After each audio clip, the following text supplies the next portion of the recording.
وآخر سيئا حسب استطاعنا، ولا نزال نعمل ما دام بنا الحياة الفانية المستعارة حتى يأتينا اليقين.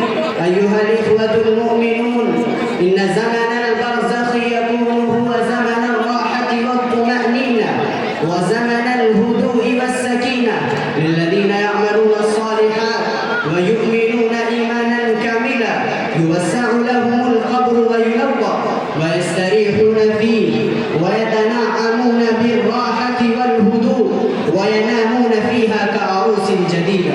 والذين لم يؤمنوا أو آمنوا ولكن لم يعملوا فيظلم عليهم القبر ويضيق ويسلط عليهم الحيات والعقارب تلدغهم وتلسعهم. وقد أشار النبي صلى الله عليه وسلم إلى هذه الحقيقة ونبههم عليها فقال: القبر حفرة من حفر النار أو روضة من رياض الجنة.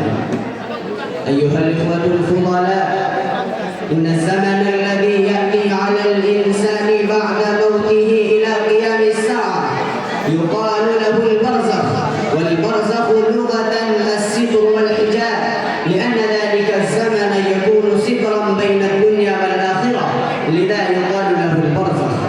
وإن الزمن الذي يأتي على الإنسان بعد قيام الساعة يقال له عالم الآخرة، كما يسمى يوم الدين ويوم الجزاء وغيره. ذكرت أمامكم ثلاثة أنواع من العالمين: عالم الدنيا وعالم البرزخ وعالم الآخرة. ولأن موضوع خطبتي اليوم هو عالم البرزخ، لذا أريد أن أبين لكم حقيقته بصراحة مع الإيجاز في ضوء الكتاب والسنة. أخيرا ندعو إلى الله تعالى: اللهم انصرنا وأعطنا سعادة الدارين، واحفظنا من عذاب البرزخ، وأكرمنا بنعم